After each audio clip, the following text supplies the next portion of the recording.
Today I watched Perfect Days, directed by Wenders. This is a director, this is a man that I have never been aware of before the time of me watching this for the first time, which was actually a couple months ago. I should clarify, today is my first rewatch. The first time I watched this movie was a couple months ago on Hulu. I watched it at night by myself in my living room. But I loved it so much that I bought the 4K disc that they're selling on the Criterion Collection. I bought it. It came in a couple weeks ago, and I've been waiting for the perfect time to rewatch it.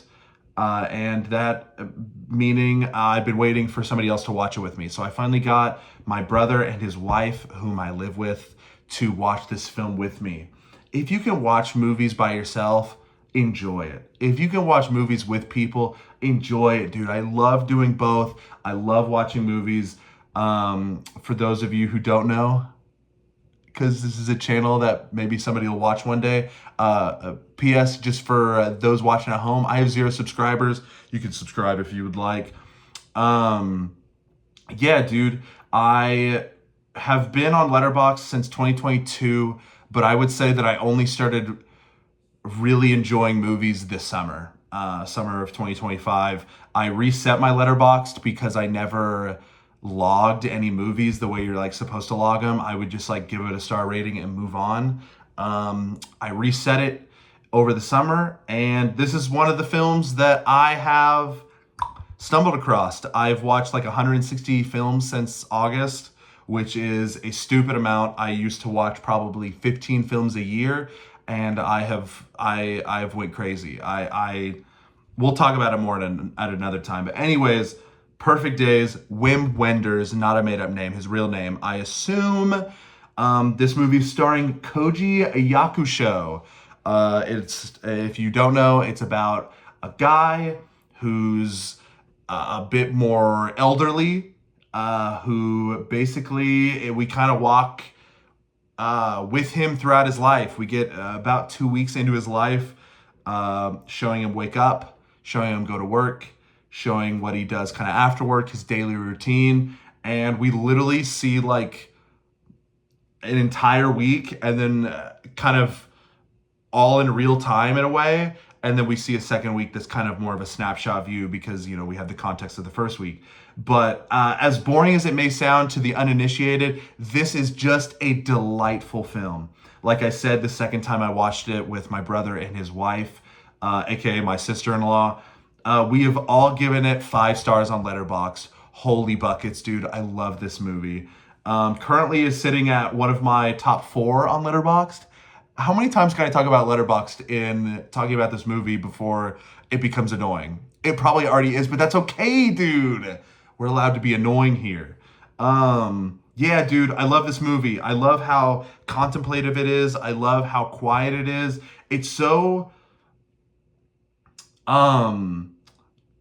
what's the opposite of overstimulating? I don't want to say understimulating because that sounds like lame and boring, but like, it's like a low stimulating movie. I don't know how you would say it. I have a 3-year-old nephew who lives with us, and he watched the entire first half of the movie with us, just kind of locked in, asking questions about it. He doesn't really watch movies like that. He watches a lot of Miss Rachel, and he watches like a lot of Blue's Clues.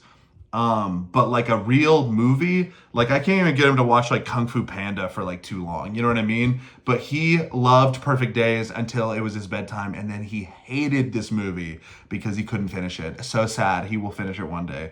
But yeah, dude, this is just like a beautiful film about, I don't know, about life, about peace, about kind of choosing your path of life.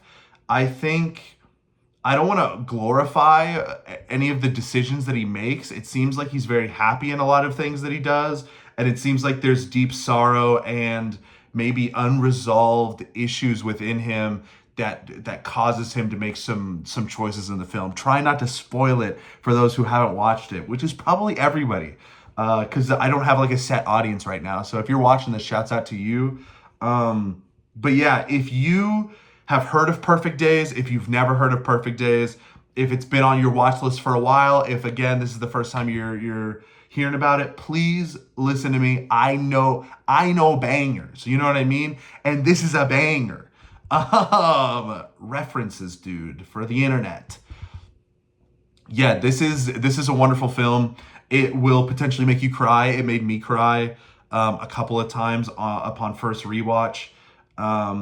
It is a beautiful film. If your life is busy, if your life is overwhelming, I feel like this is a perfect film to watch to kind of put you at ease and almost fantasize what life would be like if you had like minimal responsibilities and minimal relationships. Again, a very heartbreaking movie in a lot of ways.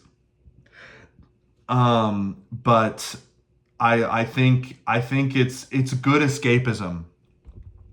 Um, yeah, dude. I mean, what else is there to say? I could tell you more about the movie, but I'm not going to do that. All I'm saying is I love this movie. Today I watched this movie, and I'm probably going to check out Wim Wenders. Dude, that's got to be a made up name. Like B Jim or B Wendy. I'm just kidding. Shouts out to Wim, dude. He's my guy. He's got a couple other films of note. Most notably, I would say the film Paris, Texas from like the 80s. Yeah, dude, he's been around, and this is a 2023 classic, and he's still doing it. I mean, maybe this is the only time he's done it. Again, I've never watched any of his films, but we will get on that soon. Thank you. Don't forget to like and subscribe, you wieners.